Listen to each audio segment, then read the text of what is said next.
Bonjour, bien-aimés en Christ. Je suis en train pendant ces temps merveilleux de vous édifier, de nous édifier sur un thème qui est très important, c'est-à-dire en fait sur le combat spirituel. Je sais très bien que pour avoir la victoire dans ce combat spirituel, il y a des choses qu'il faut quand même comprendre. Ce n'est pas que rien que par la foi c'est fini, nous avons la victoire, mais il y a une part qui nous revient. Vous savez, dans l'Ancienne Alliance, les seigneurs descendaient afin de venir secourir l'homme. Mais aujourd'hui, dans la Nouvelle Alliance, le Seigneur ne descend plus parce qu'il est descendu une fois, il a eu la victoire. Et aujourd'hui, il est sur le trône et il nous demande à nous de pouvoir nous approcher, ou bien pour être consolés dans nos besoins, ou bien pour manifester cette victoire dans le combat spirituel. Et ça, nous devons le comprendre. Alors, nous devons nous approcher. De toutes les façons, nous devons apprendre comment nous approcher. Là encore, nous sommes en train de voir comment cet homme d'Isaac, il s'est approché de Dieu.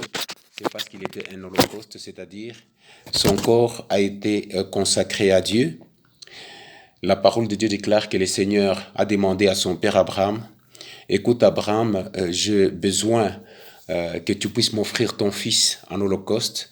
Ce fils qui était holocauste, c'est-à-dire quelqu'un qui était déjà consacré, sacrifié, mais quand il est arrivé devant l'autel, il s'est retrouvé sacrificateur, c'est-à-dire quelqu'un qui a le règne, quelqu'un qui a la victoire. Alors là, nous voyons très bien qu'il faut d'abord commencer par s'adonner à Dieu, offrir son corps à Dieu, afin plus tard d'arriver à ce que nous appelons la victoire. Mais nous devons comprendre une chose. Définissons d'abord ce que c'est que l'autel des parfums. Lorsque nous lisons dans Ézéchiel 41, verset 22, nous voyons que c'est une table, la table du Seigneur. C'est une table très importante. Et là, automatiquement, nous revenons au psaume 23, verset 5, c'est-à-dire en fait, David allait puiser son onction, sa force, vraiment à cette table. Il disait, en face de mes adversaires, le Seigneur, notre Dieu Tout-Puissant, il oint d'huile ma tête et ma coupe déborde. Il dit, en face de mes adversaires. Donc, chaque fois, pour avoir l'onction, pour manifester vraiment la victoire, il allait devant cet autel. Et c'est pourquoi nous sommes en train de voir, n'est-ce pas, quelque part, il dit, voilà,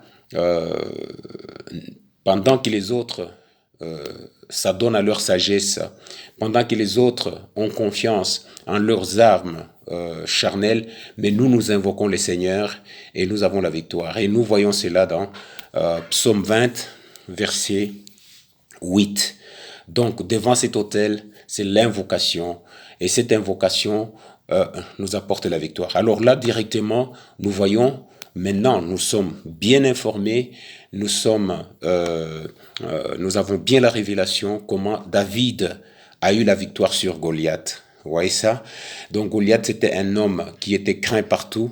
Il n'était pas facile d'avoir victoire sur un homme comme celui-là, surtout un petit enfant qui s'est présent devant cet autel, mais devant cet adversaire. Mais ici, il nous montre comment les choses se sont faites. C'est très important. C'est-à-dire, il allait toujours devant l'autel de parfum, il invoquait les seigneurs lui accordaient l'onction qu'il faut, et cette onction lui permettait d'avoir la victoire. Alors c'est ce que nous sommes appelés à faire, c'est-à-dire, nous devons nous approcher de l'autel des parfums, nous devons nous approcher, et cet autel, nous le verrons, ce que c'est que cet autel, parce qu'il faut bien le comprendre. Et quand nous sommes devant cet autel, nous sommes en train de prier, nous sommes en train d'invoquer les seigneurs, automatiquement l'onction vient sur nous et nous partons de là en vainqueur. C'est comme ça qu'il a eu la victoire sur Goliath. Cette victoire l'a amené évidemment très loin. Pas seulement il a eu la victoire, mais la victoire l'a poussé à l'élévation. Et vous savez très bien que cet homme, il est devenu d'abord général de l'armée et en fin de compte, il est devenu roi. Gloire à notre Seigneur. Alors, nous devons vraiment le comprendre. C'est très important. Aujourd'hui, dans les combats spirituels, les gens disent n'importe quoi, mais ce que je suis en train de vous raconter en ce moment, c'est comme ça. Comment arriver à cet autel pour avoir l'onction nécessaire? Il faut commencer par offrir son corps, se consacrer à Dieu. C'est ça, parce que ça, c'est vraiment la croix. Et même la marche, quand nous prenons le tabernacle, ça commence par là. Et quand finalement nous arrivons devant cet autel, nous avons l'onction qu'il faut pour la victoire. Que le Seigneur vous bénisse au nom de notre Sauveur Jésus-Christ. Amen.